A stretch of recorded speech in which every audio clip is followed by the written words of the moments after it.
Oh, that barrel. Do you know where he got that barrel? No.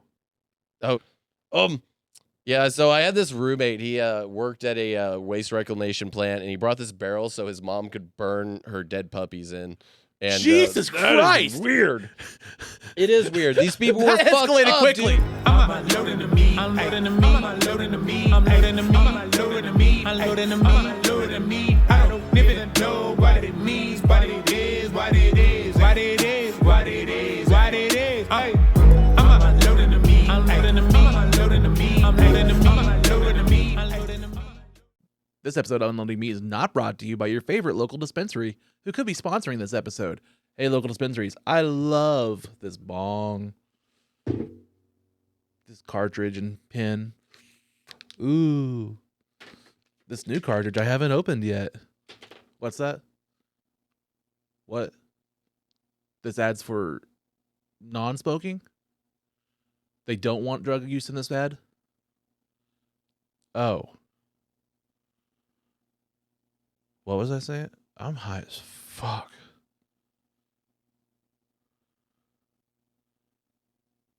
Is that thing on?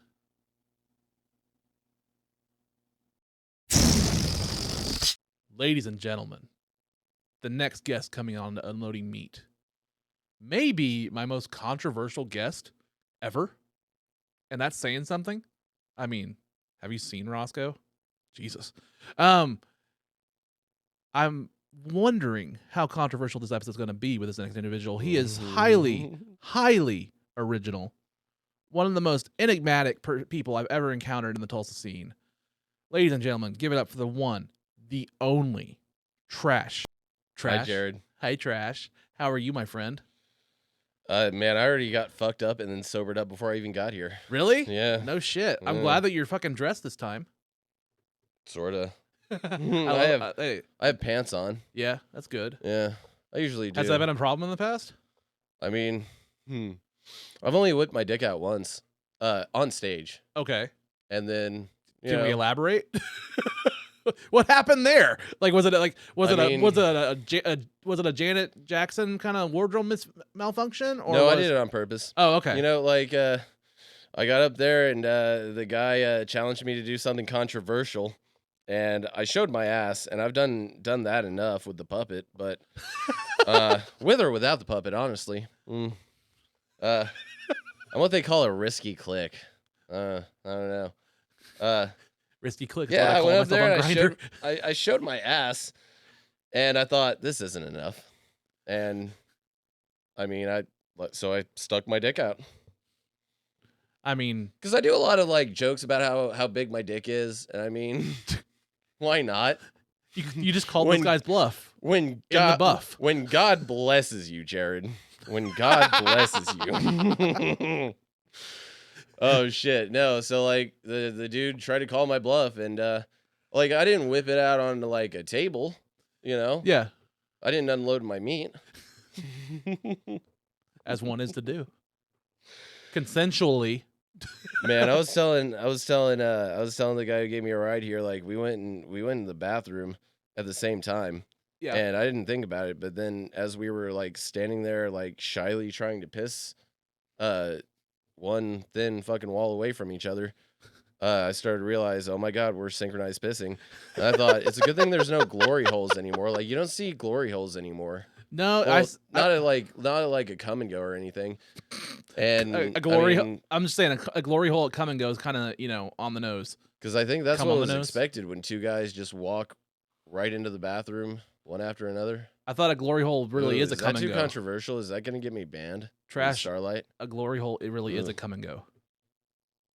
Get it? Why do they call it come and go? They really renamed get and go come and go. Yeah, I know. What the fuck? And they thought I would fix it by spelling it K-U-M. No, it's still jizz. They kept the U and the M. Yeah, it's like there's that. I don't know if you saw my photo on Instagram. There's a Climb Tulsa indoor mountain climbing thing. They should have chose a better font for the word climb because it looks like it says "Come Be Tulsa." It looks like C-U-M-B Tulsa. Hey, you know what my favorite sign in town is? What? Dongs. Dongs. It's Yeah. over there on Admiral between like Yale and Pittsburgh, and it's a gun shop. Yeah. They have this whole zebra thing. It's weird. It's a zebra theme gun shop, and it's called Dongs. It's big fucking letters too. Yeah, there's dongs and I then there's love Dick's that Sporting sign. Goods. Yeah, I love dicks. Dongs and Dicks. Love dicks. Sounds like me on Grindr. Like Cox Communications. Cox Communications, yeah. I like when they name things after dicks. I did too. It's I have a fixation for a fixation on dicks, a weird fixation on dicks for someone who does not like put them in my mouth. I don't know. You're like Jonah Maybe- Hill in Superbad, Oh yeah, kinda. where he just draws dicks all day. Real shit, Yeah. man. I had an art class one time, and we had to start making styrofoam sculptures, and like I went for like this Aztec fucking dick sort of thing. Yeah. Like that was my go-to. I don't know why. Man. So man, like, what got you into comedy? Like, I'm always curious because like you're a character. I just gotta say it. You're a Yeah. character, man. I've known you for a couple of months now. How do we meet? Do you remember how we met? Yeah, I went to like an open mic at the Tulsa Comedy Club. Right? That's it. In, like January, wasn't it? Yeah. it was January. Yeah, it was the only time I've been there, and I didn't know it was a testicular cancer benefit. I'm pretty sure I Yeah, it was made like both. some fucking That's what it cancer was. jokes at some point. A lot of people made cancer jokes that night. Yeah, everybody. I had no idea. Yeah. Yeah, you asked to borrow my tripod, and That's what it was. Yeah. yeah, dude, I met Patrick Gallagher from the Yeah. Sesh Lounge that night. Yeah. Yeah. Right before they started their thing. He was there, yeah. Yeah. Shout out to the Patrick at Sesh. Yeah, for real. Now it's coming back to me. So like that night, yeah, I didn't know anybody. I was a fly on the wall, just nervous to fucking meet anybody or anything. I was doing open mics, and Patrick was like, "Hey, come on over and hang out with us." And then he was sitting at the table, and then I was like, "Hey, can you film my set?" And he was like, "Sure." And then you had went up and you had that tripod. And he was like, "Why don't you ask that guy over there for his tripod?" And I was like, "I don't know him. I'm not going to ask a stranger for his shit." Right. And he goes, "Well, I'll do it." And he just walked over to you and was like, "Hey, do you Right. mind if he records?" And you were like, "Yeah, go right ahead." Yeah. Everybody's recording their shit or something like that. You said like something like that. Yeah. And like, Yeah. I record almost like every time I do it. When I have my best sets when I don't record. Yeah. That's I so found that fucked too. up. My first showcase at Stellar, I didn't Mhm. record it. I forgot my camera. I don't know how I did at the Tulsa Comedy Club because like I hit record, but like for whatever reason it did not record.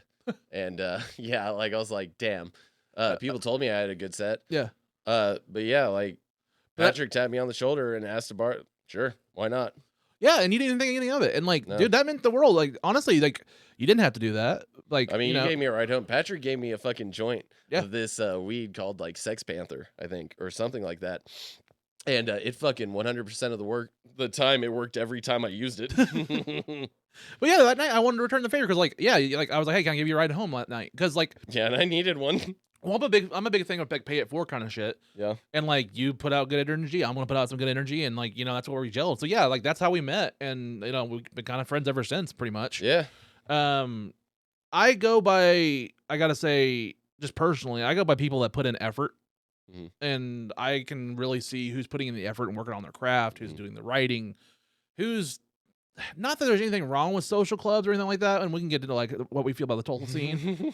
By Clicks. and large, but like there's cliques. I mean, everywhere that you go, if you start a new job, if you when start, people go have to- been in it for years, that's what happens. Yes. Whatever. And when you're new, like sometimes that rubs you the wrong way at first. yeah, But like when you earn your stripes and you settle in, you kind of understand why there are like groups. Because like I see people who show up once in a while, or like just once or twice, Yeah. and then they give up. It's like, why invest the time and the effort in someone who's just, and like I was shit. Like I've only been doing this 6 months, and I wouldn't say I'm even good at it. I'm trying, right? We're all just doing Yeah. what we're doing.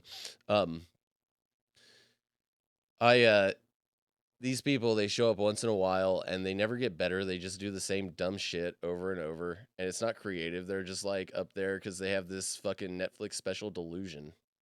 You Yeah. know? like I'm not in it to get famous. I'm doing it because like I'm really passionate about podcasting, stand up, and I want to see if I can make a full-fledged career out of it and pay the bills with it. Like that's all I'm trying to do is like if I can get to the level where like it pays my bills and like I'm right. full-fledged 100% into comedy 100% of the time, it's paying the bills. I'm happy. I'm grateful for that. Mhm. I'm trying really hard to get there. But like what I was getting at is like when I go to the shows, yeah, like there are cliques. There's gonna be cliques everywhere you go to. If you start a new job, you go to school, there's gonna be cliques anywhere you go. But there's also gatekeeping and stuff like that. You've encountered some. I've encountered sometimes. I have. Yeah. And yeah, showing my dick on stage has not been a popular move. probably not. Again, not every crowd can handle my drip. Yeah, or your dick. Does your dick drip? Not like. No, I don't have gonorrhea. Not like that. No. Okay. Not well, yet. it's like the kids say drip, right? I'm using that right? Yeah. I'm just so white I don't know. I'm fucking translucent white. I like the kids slang these days, lit. Yeah. Word. Jesus. So now, like, there's cliques and stuff like that. So like that's why like I've really tried to focus on building this and having this trying to build my own platform on the Unloading Meat and just really have something to fall back on. That really I'm doing my own thing. I'm being my own person. I'm doing everything 100% original I can as far as me, and I can respect people that are doing the kind of similar things. And that's kind of where I think me and you gel is right. That creativity and just being your fucking authentic self and just putting something out there that's not the norm. Right, putting your fucking neck on the line. Yeah. But also, I don't really like nothing against it, but I don't want to go to an open mic social club.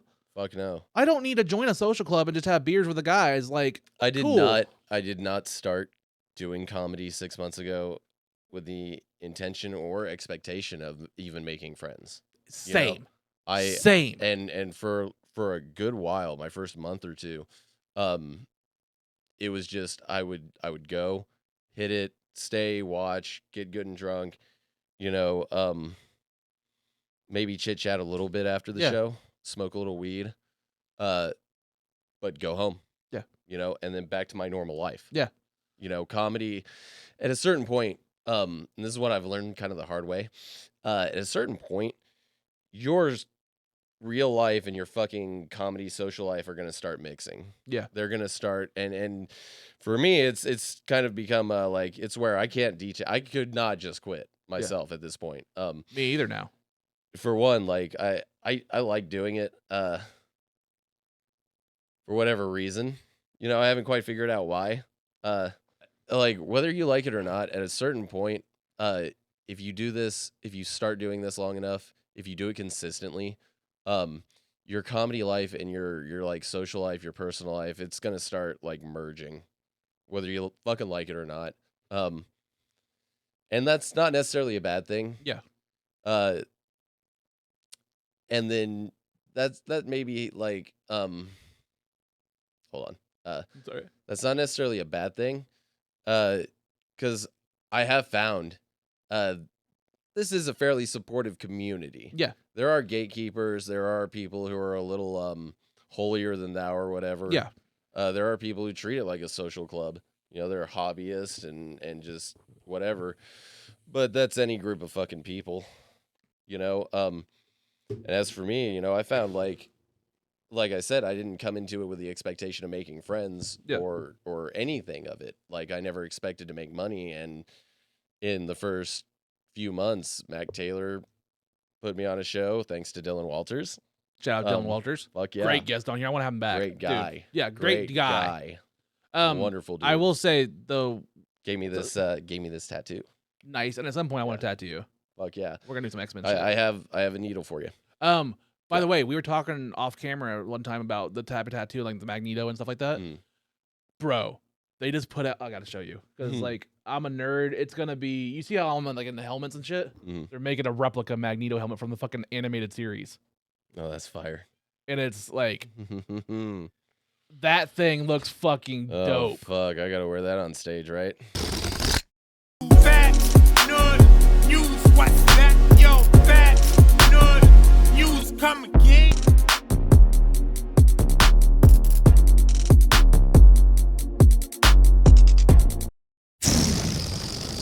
And we're back, guys, with the one and only Trash Hyena.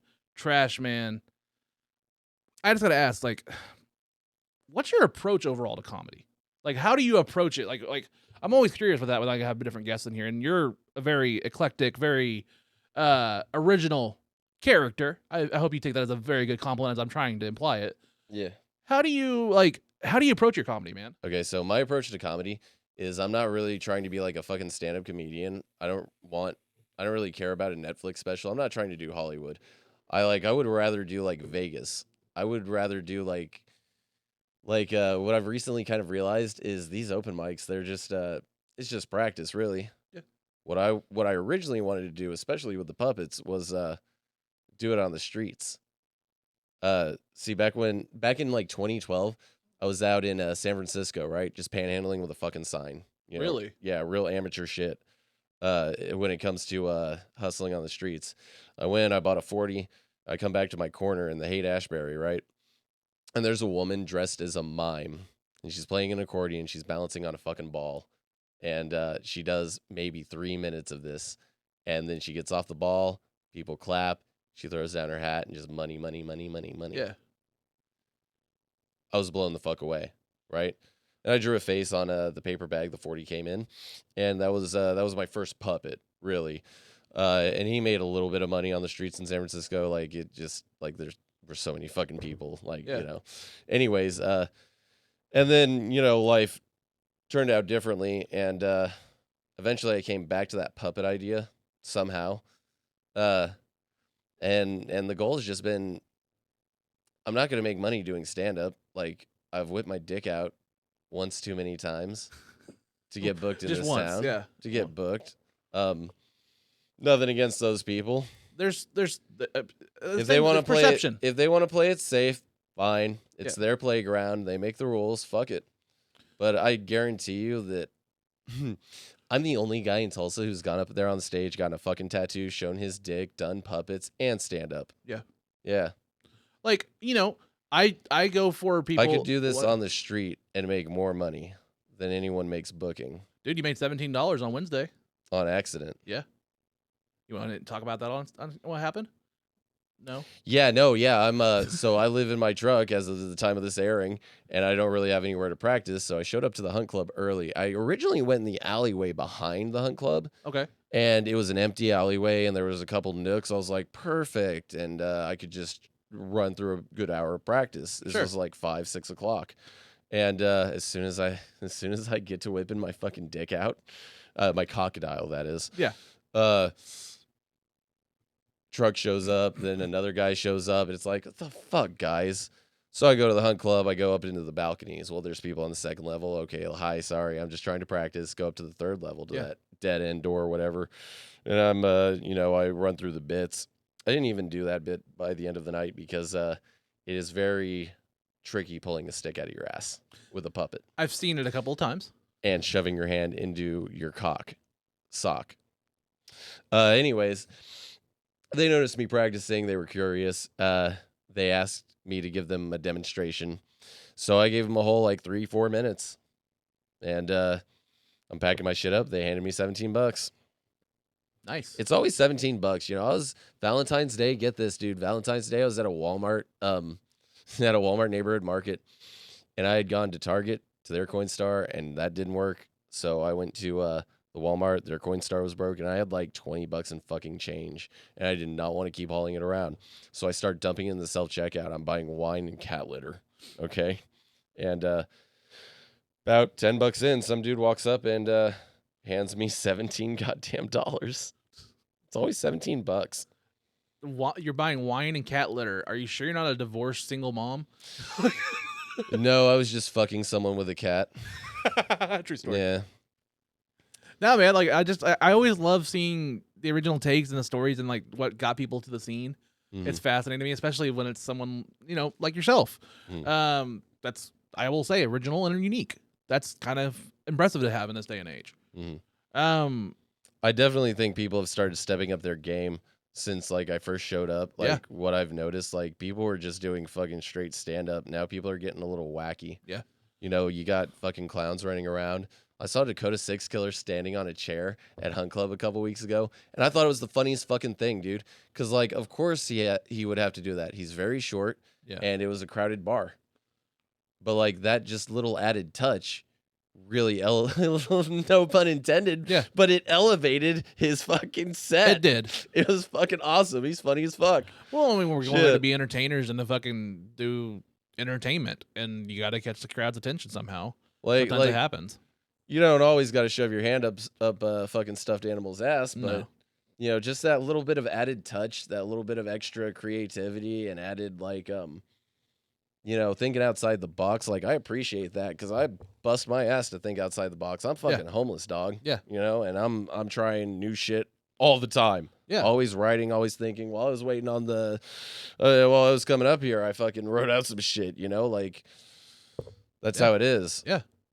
It's not dedicated because I want to be famous. It's because you like the craft and I have a lot of fun doing it. So I gotta say, you asked to bring some things to the set today. For those that know, this barrel's not part of my set. This is trash. That barrel is the new star of the show. It is. This dude went up at the sesh the other night. Everyone comments on the fucking barrel. It's just it's part of it now. This dude did like 3 minutes on this barrel. Did you know? That barrel's probably the best. 3 minutes.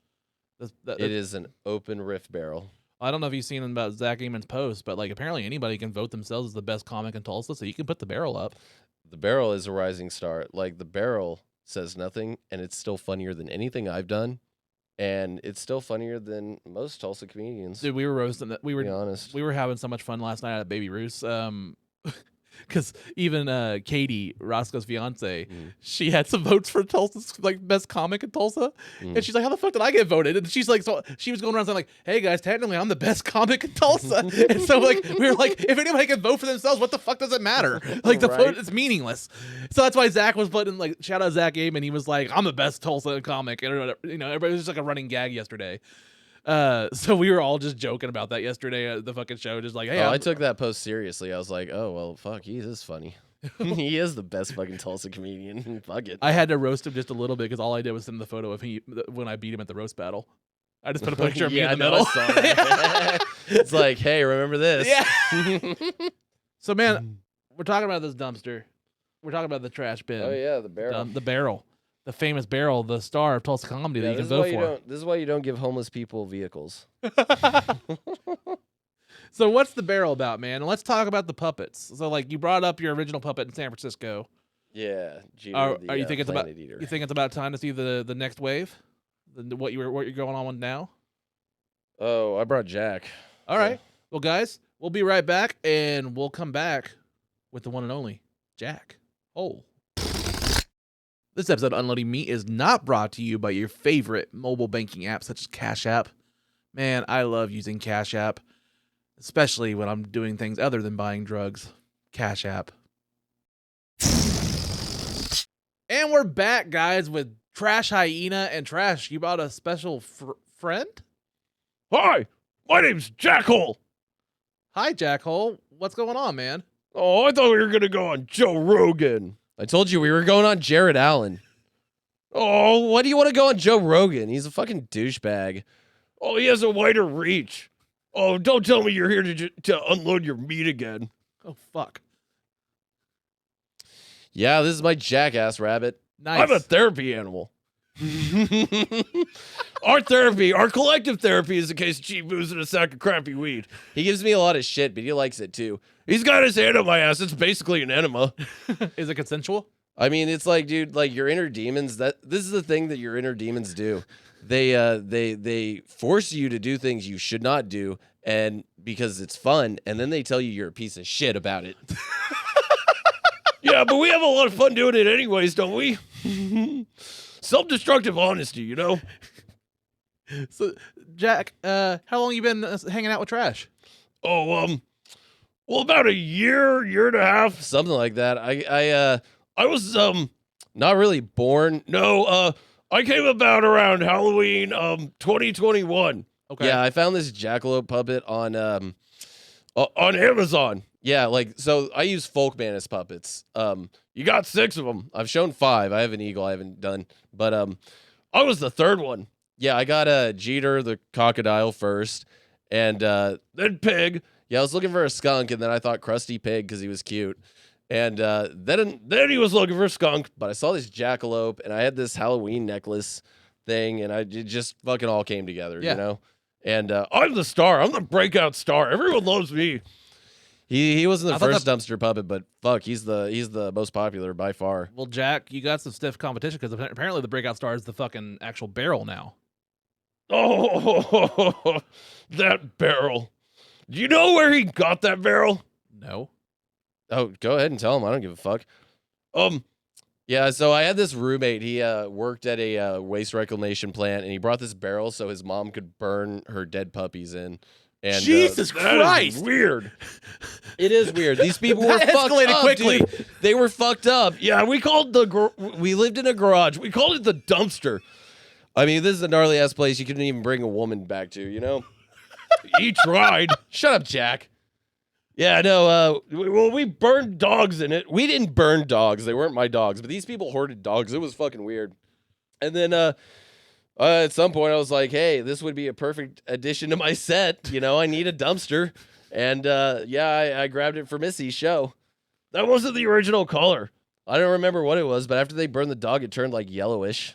Yeah, it's a good feature, man. Yeah. And shout out to Missy too. Like, yeah. Are you going to talk about? Oh, yeah. No, definitely shout out to. Shut up, Jack. We definitely shout out to Missy. We like Missy. I love Missy. it. Missy gave us 15 minutes. Yeah. Man. I saw your flirt. I gotta say, Jack, I saw you. I saw Trash. I saw Dylan Walters, Lacey Rains at that Mojito show. Great show. You guys all did a great show. It was a good show. Dylan Walters did awesome with his bass. Dylan's fucking great. We like Dylan. Yeah. Dylan feeds us. Dylan gives you weed. Do you smoke weed, Jack? Like I said, he's got his hand up my ass. It's like an enema. Oh, that's true. So when he smokes, I smoke. And you know, I'm glad I'm chained to this dickhead. Like if you're a therapy animal for a chain smoking alcoholic with no impulse control, I mean, at least you have. Well, I wouldn't call it fun, but at least you're too fucked up to notice it's not. That is so fucked up, Jack.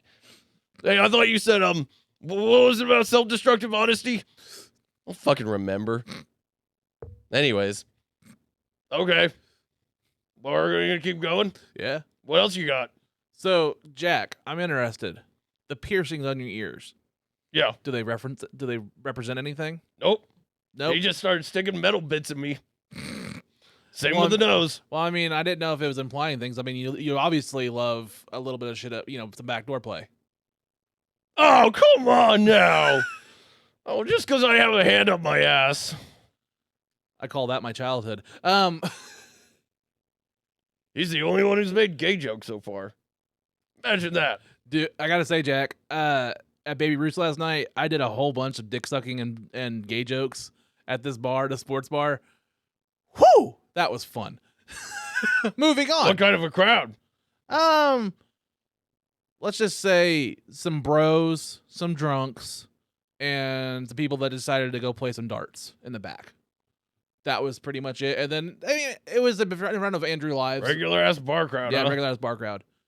They laughed. I mean, I had a good set. I had a good fun time. Fuck them. I tried to. They get laughed, Jeb. but you cried. Yeah, afterwards. Then I jerked off. Oh, you have the same routine he does. Yeah. Shut up, Jack. More booze though. Yeah, always more booze involved. More crying for me. I use it as lube. So Jack. Yeah. Do you have any family history or anything? Like, where'd you come from besides, the mythical jackalope? Well, I used to be a bunny, and I was all cute and cuddly, and just minding my own business on the fucking prairie, and then someone hauled off, shot my ass, stuffed me. Yeah, they attached antlers to my head, and well, that's it. That was it for me. That is not where you're from, Jack. You're a. Oh, come on, man. I want to have multiple origins. It's more fun that way. Yeah. You have multiple origins. Okay, so And I just had multiple restraining orders.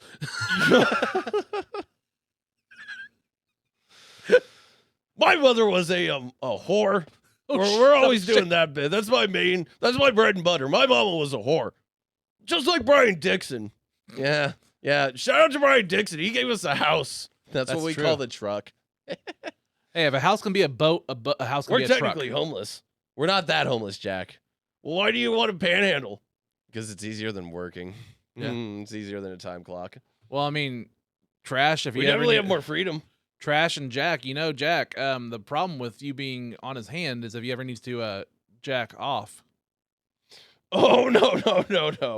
No. We've already been banned from Build-A-Bear Workshop. Jack, come on. What did we say about honesty? Fucker. Well, Trash, what would you like to talk about with Mr. Jack right here? He's got nothing. He never I'm got sorry. Nothing. I'm sorry, Jack. I didn't mean to assume your gender. What? Oh, I'm a puppet. I don't have a gender. Oh, okay. Yeah, that's the great thing about me. I'm non-binary. I don't know what the fuck I am. I'm a puppet. Yeah. You're a cotton blend. I'm Well, I'm magical and he's just mentally ill. That's true. All right, that's it. I'm just a stub manifestation of this creep's mental illness. Whatever you want to gender that as. I don't really know. It's good to know. Well, Jack, I've enjoyed our talk. It's been a magical time. Oh, I really got to go already? No, you can stay as long as you want, my friend. No, I'm going to go. Hey, we're still getting beers after this, right? I think you've had enough. Okay, well, that's my show, and if you didn't like it, you go fuck yourself. Okay, thank you, Jack. All right, bye. Bye, Jack. All right, 3 points. 3 points to Gryffindor. I think that's how many you score when you get a hole-in-one in the basketball. I don't know anything about sports. Goal. Something Touchdown? Like that. Yeah. Fuck. Oh, that's my favorite thing to do when I go to, the last time we went to Buffalo Wild Wings, I hung out with Sarah and some friends, and we went to Buffalo Wild Wings, and they have all this fucking sports going on everywhere, and I'm just like, go local sports team, Right? Like, it's just what the fuck? Did they get the hole-in-one? Yeah. I don't know. I always remember my family was never big into sports, so the one thing we do is watch the Super Bowl every year, mostly for the commercials. And my mom was like, I like the one with the fancier uniforms. She would pick by the color of the uniforms which one she liked. And that was pretty much how I went too. And suddenly I suck cock. Anyway, we're back here with Trash. All roads lead to you sucking cock. It does. All roads lead to you sucking. Well, I guess all roads led to me doing that. It's true. This is gonna happen no matter what. Now the roads are consensual. The roads have a lot more options these days. Yeah. Sometimes I go off road. Use lube. Straight guys were always you know how much easier it would be if we were gay? Is that true? It can't. Yeah. So I'm the bi highway. Yeah, Grinder is revolutionary. Ladies, I'm just saying. You just get dick like that, huh? Yeah, I mean that was that. I have a whole bit about it. I mean, my gaming bit. I don't know if you've heard my gaming bit. How hard mode on games. I don't understand hard mode on games. It's part of my new set. Okay. I don't understand hard mode on games. I play gaming to relax. Why would I want to bash my head against a wall for 3 fucking hours? Right. And then I say my roommate's like, oh, it's so much more rewarding experience when you finally tackle that boss after 3 hours. I'm like, I don't know. I beat the boss 3 hours ago. Had time to hop on Grinder, get a blowjob. I've heard this. It's funny. Who do you think had the more rewarding experience? And the answer is the guy whose mouth I came in. It's like Dick Dash, huh? Yeah. It's DoorDash for dicks. Sometimes I call it Uber eating. Uber eating. Bazinga. Yeah, fuck that. My ex-wife's name was Sheldon. That's why I fucking joke with that. Yeah. For real? Yeah. It actually works out great because sometimes it's a man's name kind of thing. Yeah. So anytime I called in the bills for her name or something like that, I was like, yeah, I'm Sheldon. And I just acted like we were gay lovers. Oh, it worked every time. And the funniest one is Sparklight, the people that do my fucking internet. They are so PC now because that they've gone through a fucking training manual or something like that. Because as soon as they're like, oh, Sheldon, and yeah, I'm Jared. Oh, hi. And your pause life partner. I heard that. And I was like, oh yeah. Pause. Yeah, the pause. I was just pause. like, yep, that's that training kicking in. Somebody watched that 14-minute video and didn't skip it. Well, they couldn't skip it. They're unskippable. Yeah. I've done a lot of training. There's ways. Computer fucking training. I worked for 3 different major fucking cell phone carriers. That was my background. Right. I worked almost 15 years in cell phones. And at one point I was traveling between Louisiana, Texas, and Oklahoma weekly as a DM, a district manager for like 7 stores. And that was my background. Then right at the height of right at the beginning of COVID of 2020, I got fired and started a new job, got sick, and then that's when COVID hit, and I just lost everything. And just kind of just went through a downward spiral, mental fucking break. I mean, I just, lost everything. My marriage fell apart. It was just one of those things. And I kind of became a recluse, so much so that one of my biggest regrets, and this is getting real right now, you see, I'm a big Power Ranger guy. Mm-hmm. I love Jason David Frank. The Green Ranger I have fucking tattooed on my fucking arm. You can see that. I don't know if you see that. Yeah, tattoo. But, like, he was a big hero of mine. Tommy Oliver, when I was 5, I saw the Green Ranger, and I was like, oh, my fucking God. Right. So much so that my dad enrolled me in karate. Like, I was that big into Power Rangers. And in COVID, Jason David Frank came to Tulsa for a signing. And I didn't go out because I was too scared to go out and anxiety and stuff. I was having panic attacks in crowds and stuff like that. Just, I still do sometimes. I can relate to that. And I didn't go when he was in Tulsa, and then he died. And I never got to meet him.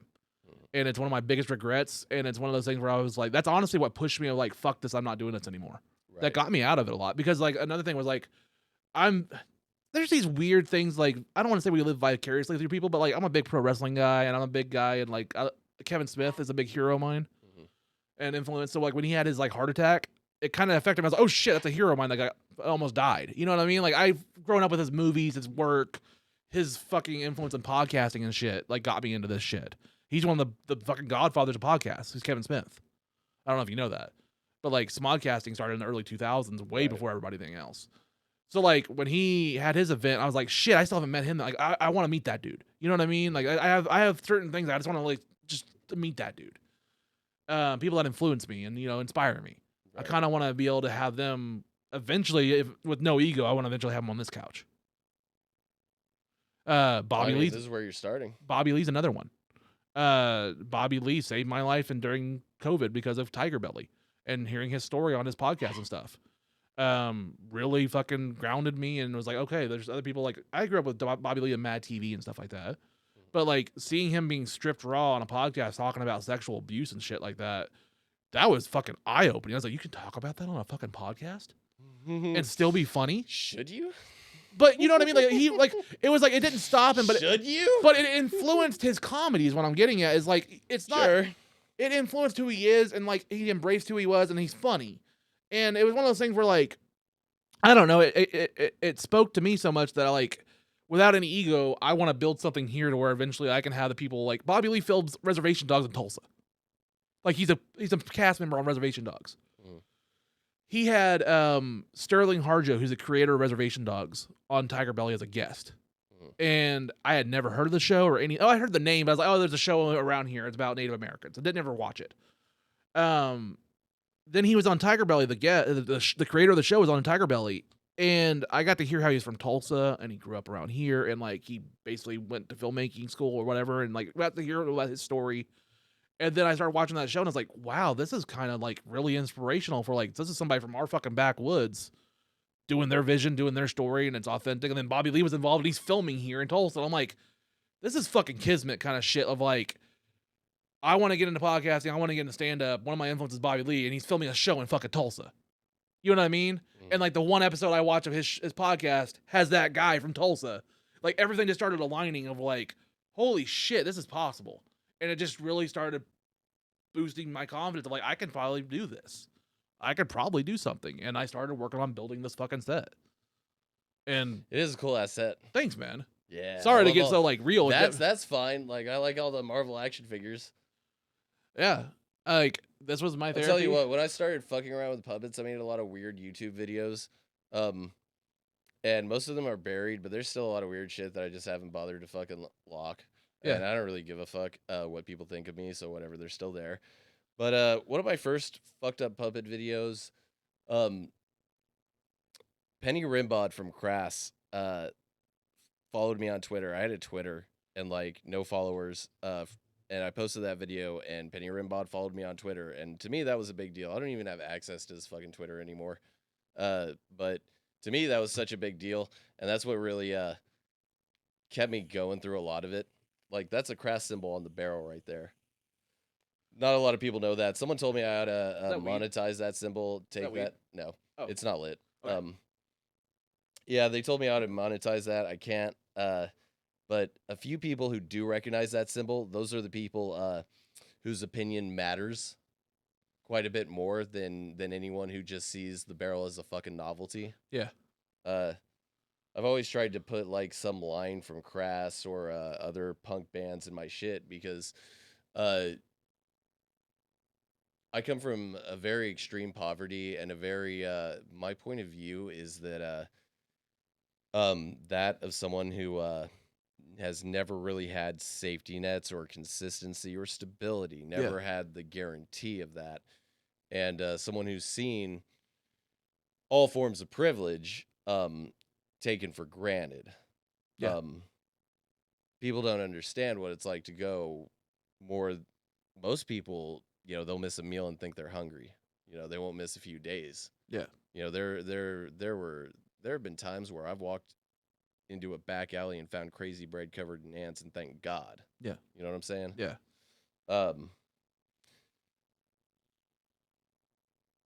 Kind of lost my point, but you're good. The thing is, with Crass, they put out that message that this isn't because you're a fuck up. You know, you're not necessarily struggling because you're a fuck up. The system is rigged against you. Like, we are products and producers. Yeah. You know, we are the commodity and the consumer. Yeah. And we should reject or resist all this. It is not the natural way of life. It's certainly not how I want to live. I had 8 years in retail, and I wanted to kill myself every fucking day. Almost 15 years here. Yeah. I can't return to that kind of lifestyle. That's where I'm at now. The real talk. I, without any ego again, or like, you know, any privileged things. You know, I'm grateful for what, you know, my house and stuff that I paid off, you know, stuff like that. But like getting like, I grew up from a, you know, my family. My dad was very poor, one of like 8 kids in Delaware. He grew up poor, then he became like a jack of all trades and put himself through welding school and like different CAD classes and stuff like that. Sure. Like, he's just a self-made man. Like, he had to, and he's basically the guy that took care of all the family, the extended family, for all the years. He's always the one that gave them a helping hand, like, because he made it, kind of thing. And then my mom is a psychologist and went through fucking that kind of shit for years in college and finally paid that shit off. And now she's a fucking therapist working for the Cherokees, I believe. But like, at the same time, like, you know, dealing with my childhood trauma, I spent 20 years in shame where I fucking denounced, you know, and didn't even bring up my feelings for men and shit like that. And there was always a feeling of shame. But I grew up from this thing of like, you need to have the white picket fence, you need to have the house, you need to have the wife and the kids and the car, and you need to have this shit, you need to have the 9-to-5 job. And that was the expectation. And for a long time, I'm always the guy that's late to a job. I'm always 5 minutes late somewhere, 5 minutes late. I never could abide by a structure. I've always struggled by it. And you have a very orderly house. Within reason. Like, I am great with this shit. Like, I love order as far as like boxes and stuff like that. I am a very OCD kind of shit with that sometimes. But like, I had a complete mental breakdown when I put so much effort into that last cell phone place. And I had to choose between, at December, basically letting my staff get money for Christmas or doing the right thing as far as there was a glitch in the system that was letting people get it. Like, if they bought $100 in prepaid service, they would get a free phone. And technically they would have to pay $200, but the system didn't know that. It was just letting them. And like, we weren't doing anything wrong or anything. It was literally like, you would scan this phone and they would pay $100 and it would just give them the coupon. And we reported it and stuff, and it was a widespread thing and just thing people did. Well, they started only sending us prepaid phones. And so that was the only thing we could sell in the store. And so it was either don't sell these phones because there's a glitch and you guys don't get paid. And also, if you get 3 months of not getting paid, you get fired automatically. Or let your staff have a Christmas. I chose to let them have a Christmas, and in January I was fired. Because I let them do the glitch. And it cost me my job. And like, I was at the point where like, I had painted that store, I had knocked down walls, I had replaced the fucking flooring whenever they had a flood. Like, that was my baby. And I had to step away from it. I had nothing.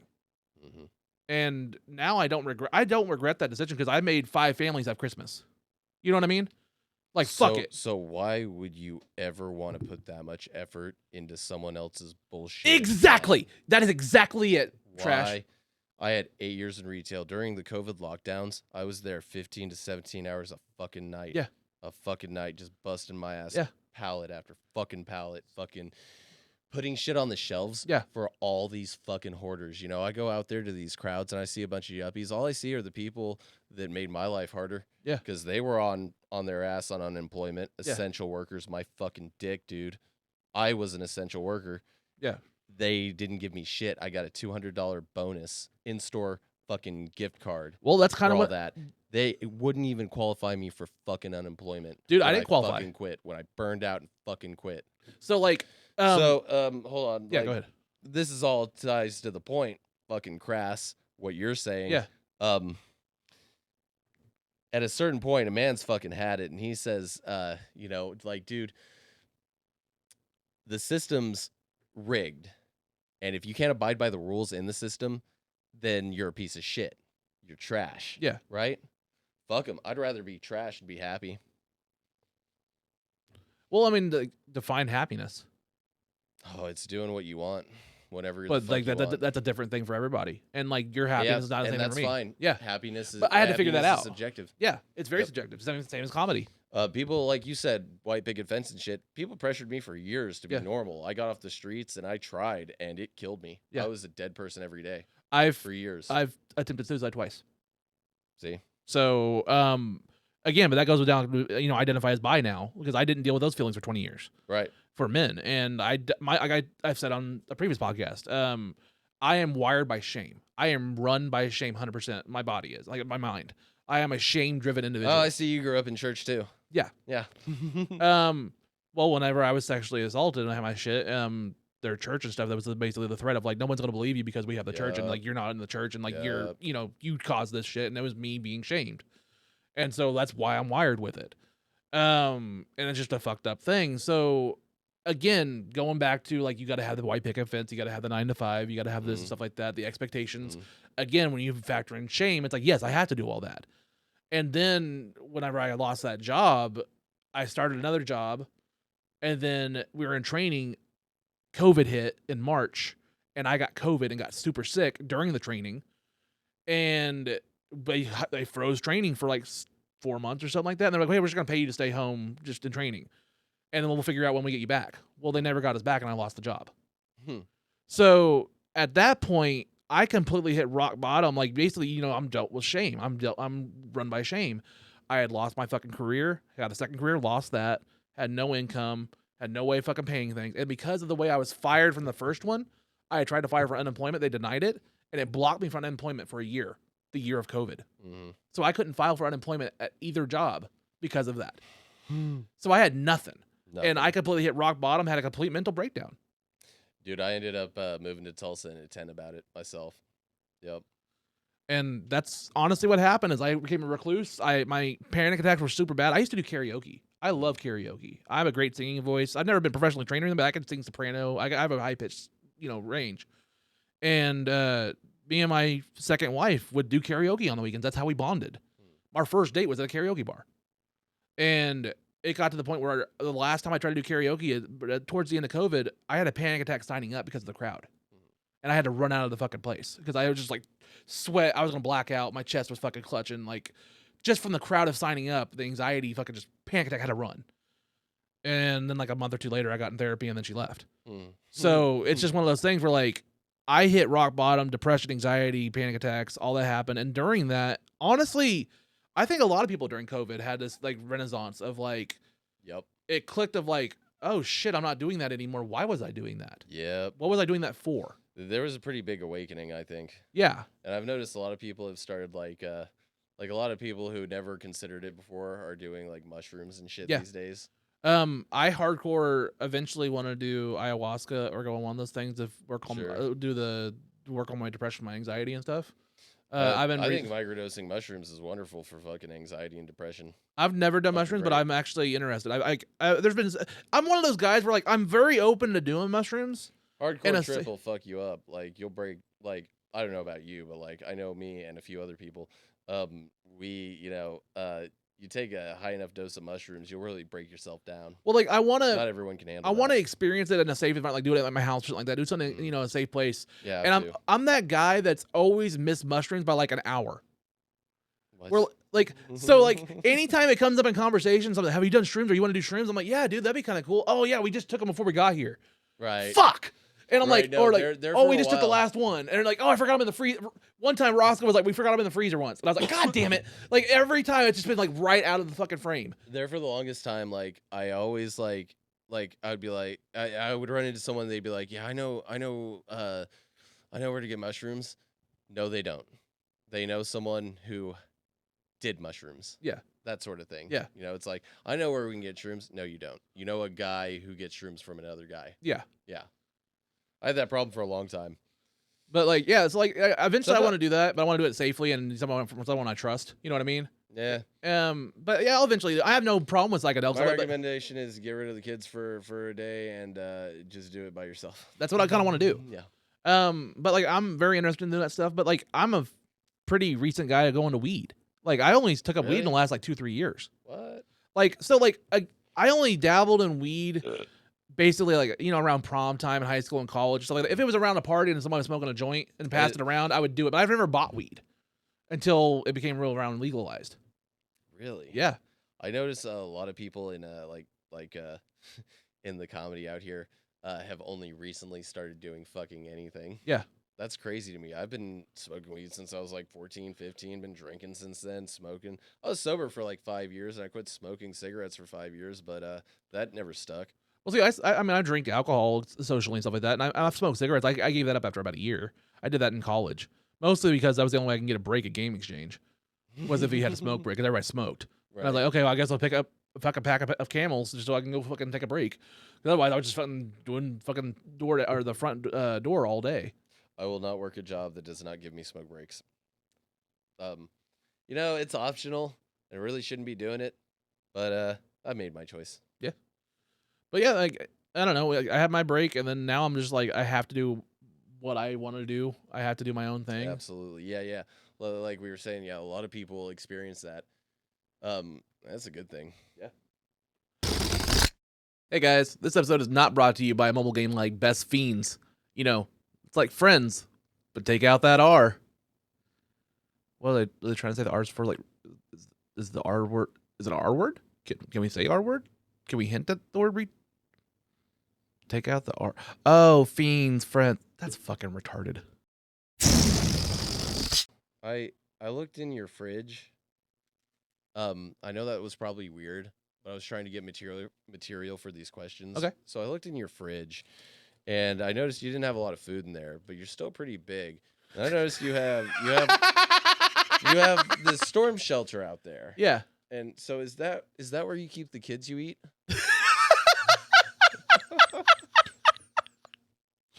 Spoiler alert. No. Damn. No, that's a lock on there. I never go down in that fucker. Yeah, I have a tornado shelter back in the house. Yeah.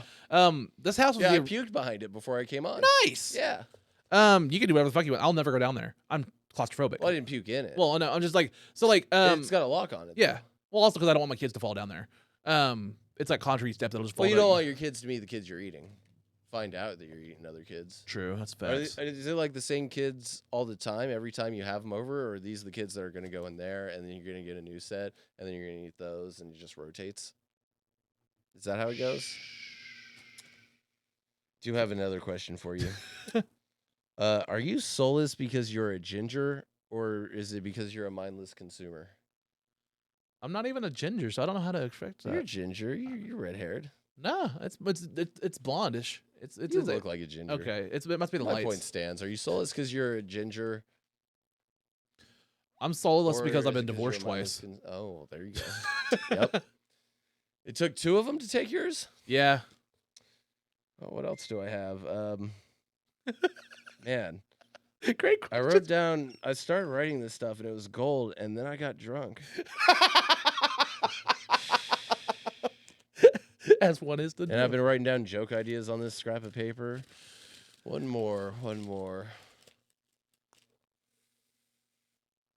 Can I ask you a question? Hold on. Okay, go ahead. After I do this one. Kirk or Picard? Solo. As in Han Solo. And Chewbacca. Even Lando Calrissian.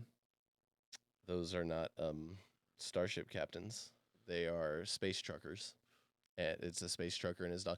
Did you ever see that movie with Clint Eastwood and the orangutan? That's basically Han Solo. It's true. That was a good fucking movie, too. But at least I was entertained. Oh, Well, sorry, what's your Trekkies. question? No, I was gonna ask. Han Solo is a space trucker, dog. Yeah, he I really know, is. because I'm like the Han Solo of homeless people right now. Yeah, he is. I mean, yeah, he was a smuggler. Space trucker. Yeah, does hidden fucking things. Yeah. He's All right. okay. I was just gonna say, if you had to name your biggest influence,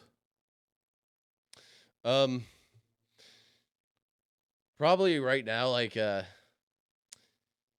Andy Kaufman, Eric Andre, Tom Green, the whole Jackass crew, guys that just like didn't really care and did do something weird, do something just unexpected and weird and absurd, and it's not always funny, but it's usually entertaining. Yeah. And that's what I aim for. Like, I'm not always funny. My jokes don't always land. I'm still like learning how to do this shit. Yeah. But I know how to like get a reaction. Yeah. I always have. So there's that. And also, like, you know, my comedy spirit animal would be more like Diogenes than Andrew Dice Clay. I like that. That's a great quote. People early on have tried to point me to like towards like Kinnison, Doug Stanhope, Andrew Dice Clay. Yeah. And there's elements of that where I kind of fit in.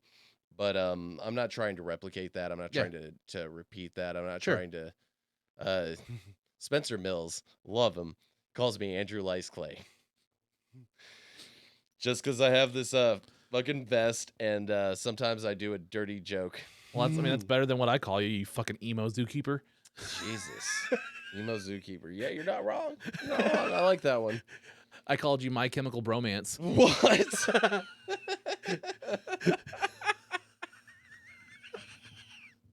That's good. God You like that? Damn. Fuck yeah. See, so like, okay, this is how we bond. So like, if we want to talk real, like, one of the things I really admire about you is like, you know, we talk about eccentric or like your own thing, but you have your comedy, but also you have your showmanship. Right. I've had a lot of people that tell me not to do this, not to do that, and stuff like that. Mm-hmm. You see my ingenuity, my creativity. I'm very like, I love spontaneity. I love roasting. I love crowd work. And everybody that tells me not to do that, or you're not ready to do that, or you shouldn't do that, I get fucking tired of that. And I was like, fuck that. Yeah. So now when I go to open mics, I only prepare 2 to 3 minutes. And then the rest, I want to just make up roast jokes as I'm writing there. That's awesome. So all I do is I'm sitting down, observing the tables and stuff like that, and I'm writing roast jokes. And I'm just trying to see if I can pepper them in while I'm fucking shit. Right. Because I want to get more on entertainment and more showmanship. When people get pissed off about that, it's like, I've noticed this lately because everyone has to fucking riff off me. I'm just like the easiest, most visible target in the room. I want to be original though if I do it. And I can't always like fire back. I'm not always in that mindset. So like most comedians or most people going up to the open mic, rather, they're not prepared for that off the cuff shit. Yeah. They're not prepared for that. So when you interrupt them, like, or when you call them out, like, especially before or after they go up, if it's before, like, most everyone's focusing on their shit. They're off the cuff, not prepared. Yeah. That's why they get pissed off about it. Yeah. But at the same time, if you really want to get better and get good at this shit, you have to be prepared for that off the cuff shit. Yeah, and you my gotta thing is be prepared to fire fucking back. My thing is, if someone gives you shit, don't take it personally. Like, if you do badly, you should get better. Like, you roasted me at the Hunt Club a couple weeks ago, and I had fucking nothing. My thing, it's like, I didn't get mad about it. It's like, fuck, I should have just had something better. Well, my thing is, man, open mics should be a comedy gym. You're working shit out. You're having fun. People kind of forget. I'm like, oh, I thought we were supposed to have fun and have jokes here. Like, oh, I didn't know that we were not supposed to talk about this, and this. Fuck you guys. I'm gonna have fucking fun. Right. And I'm tired of not having fun. Right. Like, if I didn't want to have fun working, I'd go back to fucking working cell phones. Dude, no one is paying me for this shit. No, so fuck your fucking mentality. I'm gonna have fun, and either you don't like it, or you're like the next comedian. But I'm not gonna be an asshole. I'm here for me, not you. Well, on that note, Trash, we're cutting a little close. Where can everybody find Trash Hyena, Jack Hole, and all the creative things that are in your mind? So yeah, I'm on YouTube, youtube.com/@dumpsterpuppets. I don't know how the URL works. TikTok, I'm Trash Hyena. Instagram, I'm trash.hyena. They don't let you do a space. And then on Facebook, I'm Trash Hyena. Nice, man. Yep. Dude, That's where, also, you can find me, hopping parking lot to parking lot in Tulsa in my truck, or at most of the open mics here and there. Make sure to bring $17. Yeah, definitely give me money. Cash App Trash Hyena. There we go. Fuck yeah. Trash. Spare a little change. I won't use the name I want to use right now, but I will say thank you. Thank you. Thank you for coming on here twice. For those that don't know, we recorded an episode last season, got about an hour and a half into it. They left, and then the audio didn't catch. Yup. So we have a silent film with Trash. We're going to work on that. We're going to work on that. Spoiler alert.